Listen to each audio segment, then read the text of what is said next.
Welcome. This is Mount Zion in the 12th hour.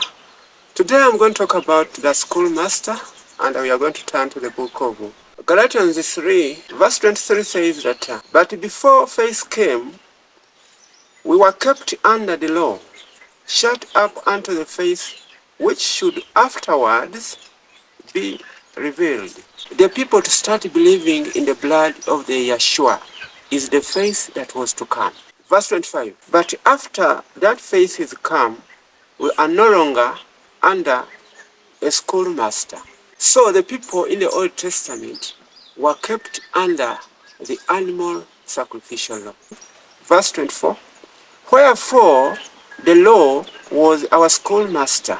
Wherefore the law? What law? The sacrificial law was our schoolmaster to bring us unto Yahshua, that we might be justified by faith in his blood. The book of Revelation 13, verse 8 tells us that Yahshua is the lamb slain from the foundation of the world. So all the animal sacrifices pointed to Yahshua. And when Yahshua came and was hung on the cross, the animal sacrifices ended.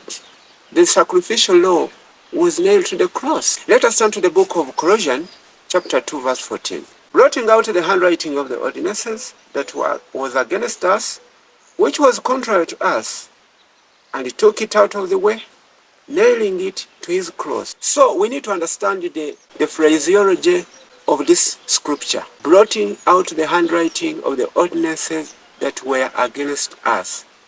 It doesn't say that all ordinances were against us, which imply there are some ordinances binding today and some ordinances that were against man, which were cast away. When we separate the two, then we can understand our salvation today. What ordinances were against man? Hebrews chapter 10, verse 5 to 7. Let us read.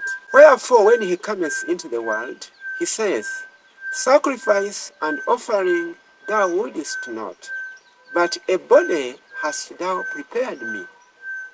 Verse 6, In burnt offerings and sacrifices for sin thou hast had no pleasure. Verse 7, Then said I, Lo, I come in the volume of the books, it's written of me, to do thy will, O Yahweh. Much as the Yahweh ordained the system of the animal sacrifices, it was against man. It was not Yahweh's pleasure. Hebrews 10:9. Then said he, Yahshua, Lo, I come to do thy will, O Yahweh.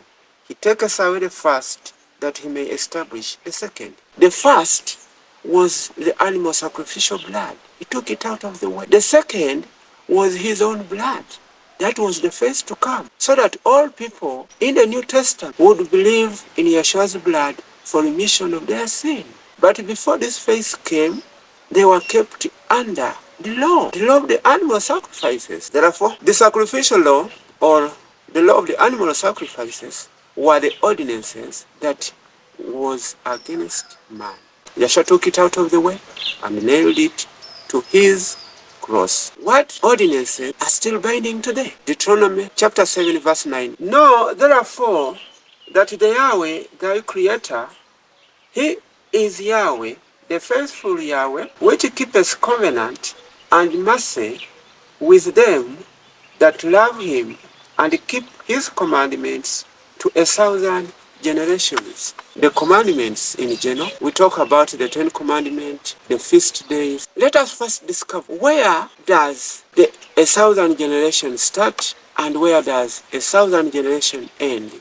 And then we shall know if we are supposed to keep the feast days today or not. Let us turn to the book of Matthew, chapter 1, verse 17. So all the generations from Abraham to David are 14 generations, and from David until the carrying away into Babylon are 14 generations, and from the carrying away into Babylon unto Messiah are 14 generations. So we need to total these generations. From Abraham to David, 14, plus David to the carrying away into Babylon, 14, plus carrying away into Babylon to Messiah, that is to the cross, 14 generations.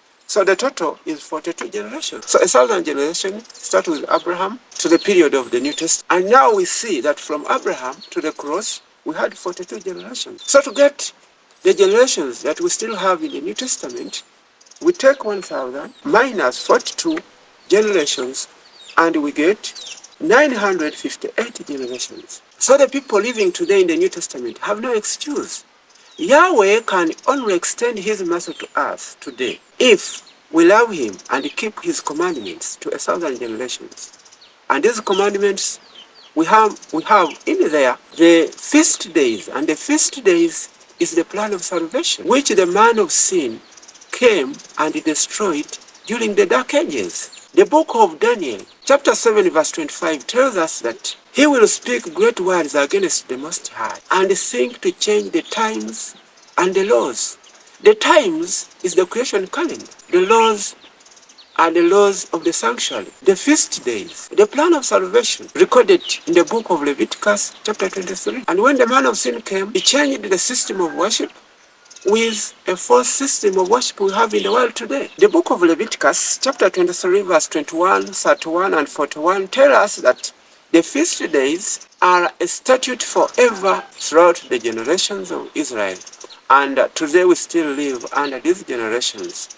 We've just discovered from the book of Matthew that we have 958 generations in the New Testament. So we are called upon to keep the feast days, because the feast days are the ordinances that are binding upon man for his salvation today. We have to note that the 144,000 are the true seed of Abraham, who are going to be born by the Spirit from the nation to make the Israel by the promise in the last days. So Yahweh designed that true Israel, 144, should perfect his law